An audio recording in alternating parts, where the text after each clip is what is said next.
Hey guys, Kiosk time မှာကြိုဆိုပါရစေ။အခုဒီဗီဒီယိုလေးကတော့ Apple ရဲ့ iPhone 17 တဲ့က A19 SoC အကြောင်းဗီဒီယိုလေးပါ။ဒီဗီဒီယိုလေးမစခင်စကားပလင့်ခံရတာတခုကApple ကိုကောင်းတာချီးကျူးတာလို့မကောင်းပြောတာလို့ဘာလို့ကိုအရင် feel မတက်ကြပါနဲ့လို့ကျွန်တော်ကဒီ Android ကော Apple ရော PC ရောရှိသမျှအကုန်သုံးတဲ့သူပါနော်။ကျွန်တော်ရှိသမျှအဆင်ပြေတာကိုသုံးတယ်။ကျွန်တော်ကဘာမှ brand ဆွဲမရှိဘူးအဲ့တော့ဒီဗီဒီယိုမှာလည်းကျွန်တော်ဒီ technical ဘိုင်းကိုပဲအသေးစိတ်ပြောသွားမှာပါဒီဖုန်းအကြောင်းကိုတော့ကျွန်တော်မပြောမှာမဟုတ်ပါဘူးကျွန်တော်စလိုက်ကြအောင်နော်ဒီနှစ် Apple ရဲ့ A19 Pro ကတော်တော်လေးစိတ်ဝင်စားဖို့ကောင်းတယ်TSMC ရဲ့3 nanometer Note ရဲ့ latest version ကိုသုံးလာရလို့ပဲပြောပါတယ်ဘာ Note သုံးရလို့အတိအကျမပြောတာဘူးအဲ့တော့ခံမှန်းကြည့်သေးတာတော့ဒီကောင်ကTSMC ရဲ့ N3P ကိုသုံးတာပေါ့မနစ်ကထုတ်ခဲ့တဲ့ A18 ကတော့ N3E ကိုသုံးတာပါကျန်တဲ့ architecture ဘိုင်းကိုမကြည့်ပဲတဲ့အဲ့ဒီ process design တစ်ခုလေးကိုကြည့်ရင် A19 SoC တွေက 5% လောက်ပိုမြန်မယ်ပြီးရင် 10% လောက် power စားပိုတက်တာမယ်ပေါ့ဘာဖြစ်လဲဆိုတော့ဒီ N3P က Note string မဟုတ်ဘူးဒီ optical ဘိုင်းကိုလည်းပိုကောင်းအောင်လုပ်လိုက်တယ် optimize လုပ်လိုက်တဲ့ Note ပဲမလို့ပေါ့နော်ပြီးတော့အခုကျွန်တော်ဒီမှာဂျားဖြတ်ပြောချင်တာတခုက Apple ကဘာကြောင့် TSMC ရဲ့နောက်ဆုံးပေါ် Note ဖြစ်တဲ့ N2 ကိုမသုံးသလဲပေါ့ပုံမှန်ဆိုသူတို့ကဒီအစစ်အမြင့်ဆုံး process Note ကိုသုံးပါတယ်ဆိုပြီးတော့ကြွယ်နေကြတယ်လေကြွယ်ရတာဘယ်လောက်တောင်ကြိုက်တယ်လဲဆိုတော့ဒီ5 nanometer ကိုသူတို့3နှစ်စက်တိုက်သုံးခဲ့ရတယ်အဲ့တော့3နှစ်စက်တိုက်သုံးခဲ့ရတော့နောက်ဆုံးတစ်နှစ်မှာခက်တီတီနဲ့အဲ့ဒီ5 nanometer ကို4 nanometer ဆိုပြီးနာမည်ကောက်ပြောင်းလာဟောအဲကောင်ကလည်းဒီအခု N3E ကနေ N3P ကိုရွှေ့တယ်လို့ပဲ optical string ပေါ့နော်နည်းနည်းပိုပြီးကောင်း process ကို optimize လုပ်လိုက်တယ်အဲ့တော့ကြောင့် transistor နည်းနည်းပိုဆက်နေနည်းနည်းပိုဆက်တော့ခက်တီတီနဲ့ Apple က5 nanometer ကနေ4 nanometer ဆိုပြီးပြောင်းလိုက်တယ်အခုလည်းလို့ပဲ optimize လုပ်ထားတဲ့ Note ကိုသုံးတာဒါပေမဲ့သေချာတစ်ခုကတော့နောက်နှစ် iPhone ကြရင်2 nanometer ကိုသူတို့ပထမဆုံးသုံးတယ်ဆိုပြီးဘာညာကြွယ်လို့မရတော့ဘူးဘာဖြစ်လဲဆိုတော့အဲ့ဒါကိုသုံးလာတဲ့ Intel တို့ AMD တို့ Nvidia တို့ကဈေးကွက်ထဲရောက်နေလောက်ပြီ Apple လို company တောင်မကြွယ်နိုင်ရလောက်အောင်ဖြစ်ရတဲ့ဖြစ်နိုင်ကြီးပေါ့နော်အဲ့အကြောင်းလို့တော့ကျွန်တော်အတိအကျ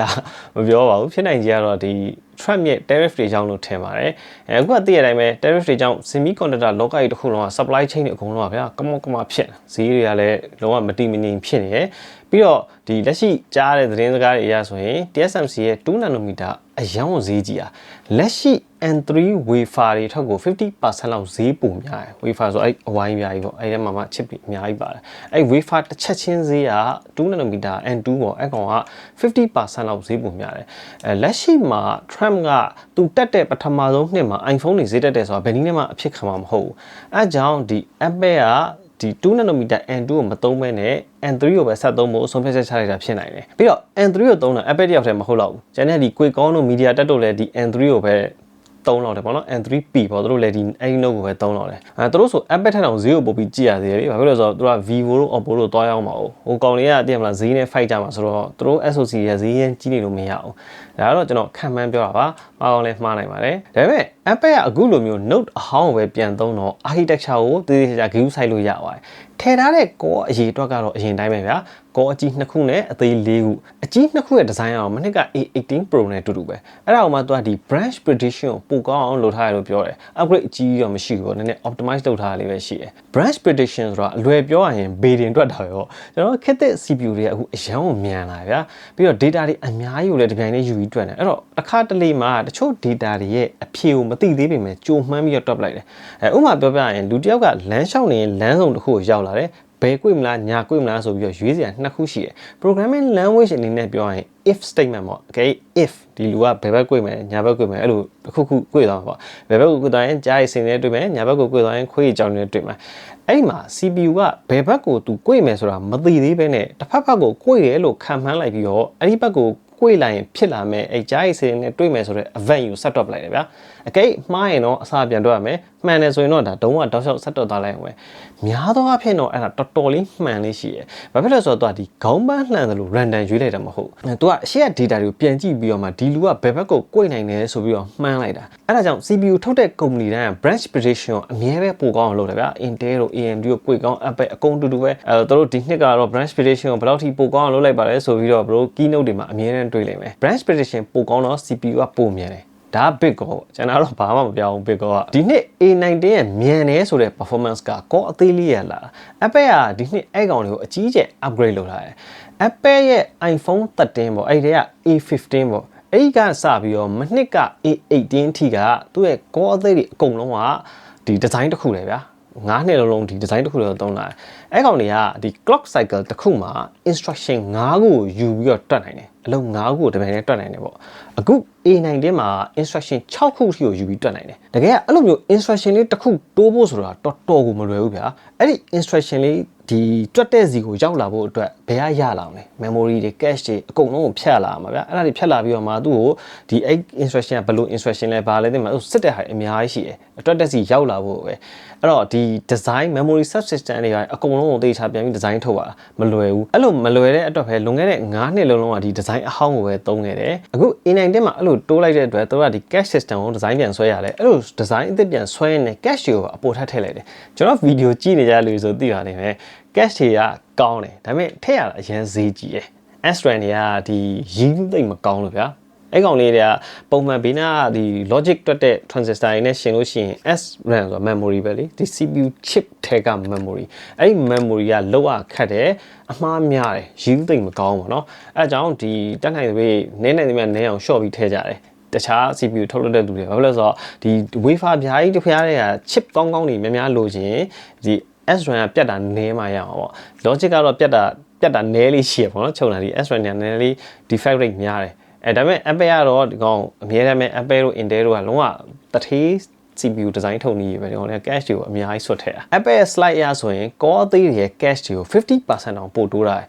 နောက်ပြီးတော့ CPU တွေက core တွေအကုန်လုံးက share သုံးတဲ့ cache ကိုလည်းအရင် 24MB ကနေ 36MB ထိအောင်တိုးထားသေးဗျအဲ့ဒါတော်တော်ကျန်းတယ်လုံးဝ desktop level ဖြစ်လာပြီကျွန်တော်တို့ cache တွေများတာကိုကောင်းတယ်ရွေးစွတ်အောင်တာဘာကြောင့်ကောင်းလဲဆိုတာနည်းနည်းလေးရှင်းပြပါမယ်ကျွန်တော်တို့ဒီ software တွေ game တွေ run တဲ့အခါမှာသူတို့ရဲ့ data တွေကို RAM ထဲမှာထည့်ထားတယ်ပြီးတော့အဲ့ကောင် CPU ကနေပြီးတော့လှမ်းယူပြီးသုံးတယ်ဒါပေမဲ့တချို့ data တွေကခဏပြန်သုံးနေရဗျာအထူးသဖြင့် game တွေမှာပေါ့ကျွန်တော် mobile legend နဲ့ရှင်ပြောရရင် mobile legend တို့ဘာလို့ game တွေမှာဆိုရင်ဒီလှုပ်ရှားမှုနဲ့သက်ဆိုင်တဲ့ code တွေရှိမယ်ပြီးရင် damage တွက်တာရှိမယ်ကိုကဘယ်လောက်နဲ့ချလိုက်လို့ဟိုကဘယ်လောက် resistance တွေရှိပြီးထိပါအဲ့ဒီ formula တွေသုံးတဲ့ code တွေရှိမယ်ဗျာအဲ့ဒီ code တွေကတစ်ချိန်လုံး run နေရတဲ့အတွက် RAM ကနေတော်ယူနေရရင်နည်းနည်းလေးကြာတယ်အဲကြောင့်အဲ့ဒီကောင်တွေကို cache တွေကိုဆွဲထည့်ထားရတယ်အဲ့တော့ cache ကများရင်များတော့အဲ့လိုမျိုး code တွေများထည့်ထားလို့ရတဲ့အတွက် game ကပို့ပြီးတော့မြန် run တယ် FPS တက်တယ်ပို့ပြီးတော့ပေါ်လာတယ်ပေါ့နောက်ပြီးတော့ RAM စီကနေ data ကိုတော်ယူတဲ့အခါမှာတော့ memory controller ကိုဖြတ်ပြီးသွားရတယ်အဲ့လို memory controller ဖြတ်ပြီးသွားတိုင်းမှာ power အပိုသုံးရတယ်cache တိုးလိုက်တော့ခဏသွားယူစရာမလိုတဲ့အတွက် power စားလည်းတက်တာတယ်ပို့ပြီးတော့လည်းမြန်တယ်အဲကြောင့်ဒီ AMD ရဲ့ H3D chip တွေက game မှာပတ်ဆော့ကိုပို့ပြန်တာဗျာ power စားလည်းပိုနေတယ်အခု Apple ကလည်းအဲ့ဒီ cache ကိုတိတတာကြီးကိုထပ်တိုးတာတယ်ဒါပေမဲ့ N3P က no string မဟုတ်ဘူးအဲကြောင့်သူ့မှာ transistor အများကြီးအပိုမရှိဘူးဗျာအဲ့တော့ cache တွေတိုးမယ်ဆိုတော့ transistor အပိုမရှိတော့ chip ရဲ့အရွယ်အစားကိုပိုကြီးအောင်ချက်ရမှာအသေးကြပဲဗျာပိုကြည့်ရင်ပိုပူမယ်အဲဒါကြောင့် Apple ကဒီနှစ်မှာ titanium body ကိုမသုံးတော့ဘဲနဲ့ unibody aluminum မှာ vapor chamber ကိုသုံးလိုက်တာ unibody ဆိုတဲ့ကဗျာအပူစီးစင်းတာအရန်ကောင်းပါပြီအဲ့မှာ vapor chamber ထပ်တက်လိုက်တော့ share ပဲပေါ့ကျွန်တော်မြင်မိရတော့အဲ့ heavy workload တွေသုံးတဲ့အချိန်မှာတော်တော်လေးအေးသွားရဆိုပြီးတော့တွေ့ပါတယ် CPU မှာထည့်ထားတဲ့အဲ့ဒီ upgrade တွေအကုန်ပေါင်းလိုက်တော့ A19 Pro ဟာ single core မှာ A18 Pro ထက် 10% ပိုမြန်တယ်ဒါက branch prediction N3P ရဲ့ကြောင့်ပေါ့ဒါပေမဲ့core အသေးတွေကို upgrade ကြီးကျယ်လုပ်ထားတဲ့အတွက် multi core မှာ 15% လောက်ပိုမြန်တယ်အဲ့တော့ဒါ benchmark ကိုကြည့်ရင်မနှစ်က Snapdragon 8 Elite ထက်ရောင်လေးပဲပိုမြန်တာပေါ့ဆိုရင်တော့ဟုတ်တယ်ဒါပေမဲ့အဓိကကွာသွားတာတော့ efficiency ပါပဲ Apple ရဲ့ A19 Pro ဟာ power နည်းနည်းလေးပဲစားတယ်12W ပဲစားတယ်အဲ့ချိန်မှာ Snapdragon 8 Elite က 16W တောင်စားတယ်ဒီရက်လက်တွေကတော့ Giga1 video ကယူထားတာပေါ့ကျွန်တော်သူ့ရဲ့ video ကိုလည်းဒီ description မှာ link ထည့်ပေးထားပါနော်ကိုယ်တိုင်တွားကြည့်ချင်တဲ့သူတွေအတွက်အဲ့လို power နည်းနည်းလေးပဲစားတာကိုမှ unibody နဲ့ vapor chamber ထည့်လိုက်တော့ gain တွေပါဆော့ရင်အရင် AAB battery လဲကြာခံမယ်လို့ထင်ပါတယ်ကျွန်တော်မြင်ရတော့စမ်းသပ်ချက်တော်တော်များများကလည်းအဲ့လိုပဲမြင်တယ်ပေါ့နော်17 Pro ပေါ့ Pro တွေကကောင်းပြောရိုးရိုး7ကတော့ vapor chamber မပါဘူးလို့ထင်ပါတယ်ကျွန်တော်လည်းဝယ်ဖို့စိတ်ကူးမရှိတော့အဲ့လောက်ထိတော့တေချာလိုက်မကြည့်ဘူးGPU ကလည်းမနစ်ကထက်အကြီးကျယ် upgrade လုပ်ထားတယ်မလုပ်လည်းမရဘူးလေ A18 Pro ရဲ့ GPU ကဒီ Android လောက်တော့မမြင်ဘူးပါညာအပြောခံလာတာဒါပေမဲ့ iPhone တွေကအဲ့လိုမျိုး raw performance နည်းနေရင်တော့မှဒီ Metal တို့ဘာလို့ graphic API တွေက Android ထက်ခေါင်းတစ်လုံးပိုသွားတယ်ပြီးတော့optimization ကလည်းပိုကောင်းတော့သူကဒီဒန်းလူလိုက်နေရပြင်တချို့နေရာမှာပိုတော့ကောင်းသေးတယ် အခု A19 မှာကြတော့အဲ့ဒီ raw performance ပါဆွဲတင်လိုက်ပြီပေါ့ A19 Pro ရဲ့ GPU က A18 Pro ထက် 40% တော့ပိုမြန်တယ်။ဘာကြောင့်အဲ့လောက်ထိမြန်လာသလဲဆိုတော့အဲ့ဒါဒီ second generation dynamic cache အောင်ဖြစ်မယ်လို့ Giga1 ကတော့ခံမှန်းတာပေါ့။ဘယ်သူမှတော့အတိအကျတော့မသိဘူး။ဘာဖြစ်လို့လဲဆိုတော့ Apple ဟာသူ့ရဲ့ဒီ GPU design အသေးစိတ်ကိုထုတ်မပြဘူးဗျာ။ထုတ်ပြလိမ့်မရှိဘူး။ဒါပေမဲ့အဲ့ဒါဖြစ်နိုင်ပါတယ်။ဘာဖြစ်လို့လဲဆိုတော့ဒီ dynamic caching ဆိုတာ dynamic caching ကိုရှင်းပြတဲ့ video လေးကျွန်တော်လုပ်ခဲ့ဘူးလေလွန်ခဲ့တဲ့တစ်နှစ်ကလားမသိဘူးပေါ့နော်။အဲ့ရလေးလည်းကျွန်တော် link မှာထည့်ပေးရမယ်အဲ့ဒီ dynamic caching ဆိုတာ GPU ထဲက resource တွေကိုပို့ပြီးတော့ efficient ဖြစ်နဲ့သုံးနိုင်မှုလုပ်ပေးတာပေါ့ Nvidia ဆိုရင်ဗျာအခုဒီနောက်ဆုံး 50 series ထဲမှာ GPU ကိုပို့ပြီးတော့ efficient ဖြစ်အောင်လို့ဆိုပြီးတော့ processor ပါထပ်ထိုင်လိုက်တာအဲ့ scheduling တွေ resource management တော့ပေါ့ AI management ဘာဆိုလားမသိဘူးအဲ့ processor အပို့ပါထပ်ထိုင်တာအခု A19 မှာလည်း GPU ကသူ့ရဲ့ resource တွေကိုပို့ပြီးကောင်းကောင်းစီမံခန့်ခွဲနိုင်တော့ performance ပိုတက်လာပေါ့အဲ့ဒီမှာနောက်ထပ်အကြီးကြီးအသစ်ထည့်ထားတာက neural accelerator တွေပဲအခု Nvidia 50 series ရဲ့ Tensor Core တို့ AMD ရဲ့ Matrix Core တို့အဲ့လိုမျိုး core တွေပေါ့သူကဒီ Tensor formula တွေကိုပဲတွက်ဖို့အတွက်သီးသန့် core တွေထည့်လိုက်တာသင်္ချာ formula တွေပို့တွက်နိုင်ဖို့ဗျာအဲ့ဒါတွေထည့်လိုက်တော့ AI ဘာညာတွေတွက်ရင်အများကြီးပိုကောင်းရမယ်အထူးသဖြင့်ဒီ metal effects တို့ဘာလို့ AI ကိုသုံးတဲ့ upscaler တွေမှာတိတိတသားပိုကောင်းသွားမယ်အဲကြောင့်ဒီ Death Stranding တို့ဘာလို့ game တွေမှာဟိုအရင်ထက်ကိုပို့ပြီးတော့ FPS ပိုကောင်းအောင်ထွက်မှာပေါ့နော် Metal FX ကဘာလဲဆိုတော့ကျွန်တော်ဒီ video မှာမရှင်းပြတော့သူ့ရဲ့အဓိကအလုပ်လုပ်ပုံက Nvidia ရဲ့ DLSS နဲ့ဆင်တယ် DLSS ဆိုတော့အများကြီးပိုကောင်းတာပေါ့ feature တွေလည်းအများကြီးအဖို့ပါတယ်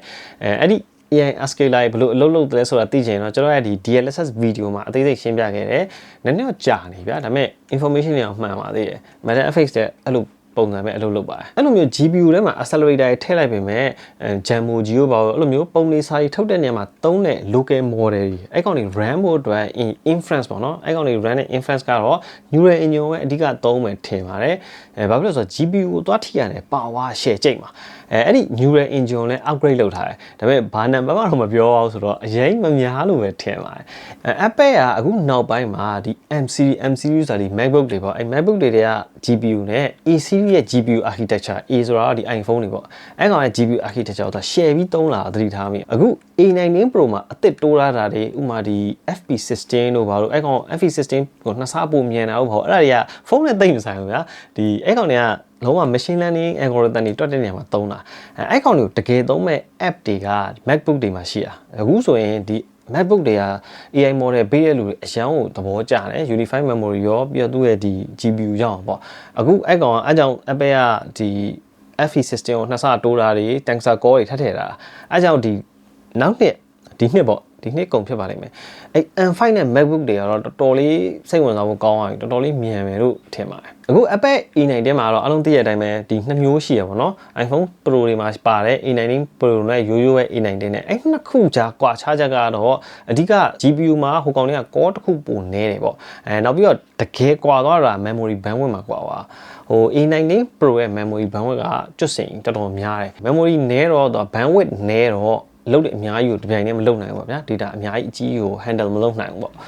ဒါတော့ပါပဲကျွန်တော်ပုံမှန်ဖုန်းသုံးတဲ့သူအနေနဲ့ကတော့အဲ့ဒီ memory bandwidth ကို game heavy တွေပေါ့ Death Stranding တော့ဘာလို့မဆော့ရင်ခံစားရမယ်လို့မထင်ဘူးပေါ့ကျွန်တော်လည်းဖုန်း game ကအဲ့လိုတစ်ခါမှကောင်းကောင်းမဆော့ဘူးတော့အကြာကြီးမဆော့ဘူးတော့မပြောတော့ဗျာဒီ Genshin Impact တို့ဘာလို့ကအဲ့မှာအဲ့လို game တွေတော့တိတာမယ်ထင်တယ်ဒါပေမဲ့ပုံမှန် game မှာတော့လုံးဝနီးပါးတိတာမယ်မထင်ဘူးဘာဖြစ်လဲဆိုတော့အခု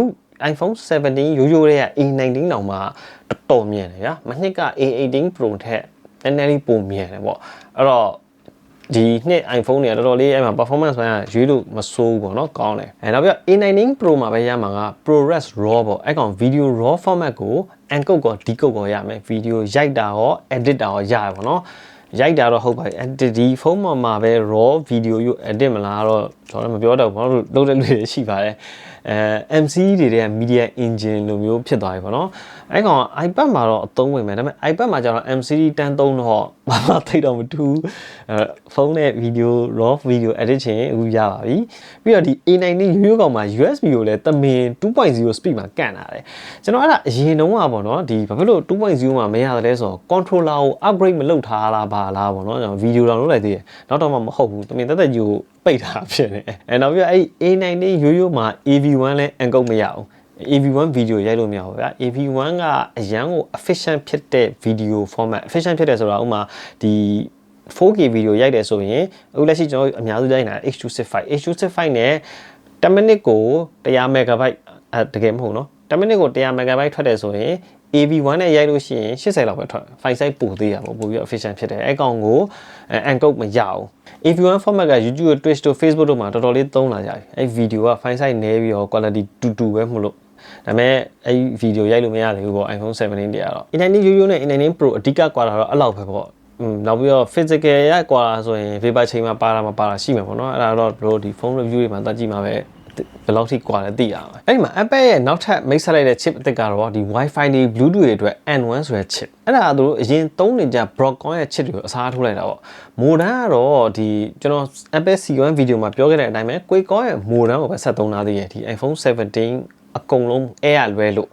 အဲမှာကြတော့တော်တော်လေးကို upgrade လုပ်ထားတဲ့ C1X ကိုသုံးလာတယ် Apple ရဲ့ကိုယ်ပိုင် modem ပေါ့နော် C1 ကို upgrade လုပ်ထားတာကျွန်တော်ပြောခဲ့ဆိုပဲ Apple C1 Apple အတွက်အရေးအကြီးဆုံး chip ပဲသူ့ billion နဲ့ချီပြီးတော့လုံးဝပတ်စံပြန်ရှာပြီးမဲ့ကောင်ပေါ့နောက်နှစ် A20 ကြလို့ရှိရင် modem ရော Sona N1 chip ကိုအဲ့ကောင်တွေအကုန်လုံးကိုဓာတ်တစ်ခုထဲမှာပေါင်းထည့်ဖို့တော်တော်လေးများသွားပြီဗျာအခုလက်ရှိ Qualcomm တို့ MediaTek တို့လုပ်တယ်လို့ပေါ့အခု Qualcomm တို့ MediaTek တို့စီ Snapdragon နဲ့ Dimensity အကုန်လုံးကဒီဓာတ်တစ်ခုထဲမှာ chip တွေအကုန်လုံးထည့်တာသူရဲ့ SoC အစစ်ပေါ့နော်အဲဒီမှာ CPU GPU Wi-Fi modem အကုန်ပါတယ် Apple လည်းအဲ့ဒီကိုတဖြည်းဖြည်းဦးတည်နေရလို့ထင်ပါတယ်တကယ်တော့မဆိုမသိဘူးเนาะသူတို့အနေနဲ့အပြင်မှာ chip ထိုင်တာပိုကောင်းတယ်ထင်လဲအဲ့လိုဆက်လုပ်ပါဗောဒါတော့ကျွန်တော်ခံမှန်းကြည့်ရပါဘာလို့ဆိုတော့သူ့မှာလက်ထဲမှာ design တွေအများကြီးရလာပြီဆိုတော့အကုန်လုံးပေါင်းလိုက်ဖို့ကပိုပြီးဖြစ်နိုင်ပါတယ်ပြီးတော့နောက်နှစ် SoC ရဲ့ N2 နဲ့လုံးမှာအသေးကြပဲလေ N2 ဆိုတော့2 nanometer အဲ့မှာဆိုတကယ် node shrink ဆိုတော့ကစားစရာသူစော့စရာ transistor အများကြီးပိုရလာပြီအခုက N3 ပဲဆိုတော့သူတို့ထည့်ကျင်တာအကုန်လုံးအတွက် transistor မလောက်သေးရတယ်ဖြစ်နိုင်ပါတယ်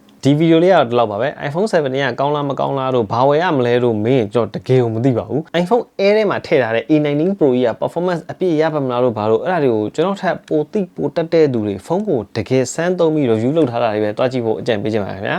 အားလုံးပဲကြည့်ရှုရတဲ့အတွက်ကျေးဇူးတင်ပါတယ်ခင်ဗျာ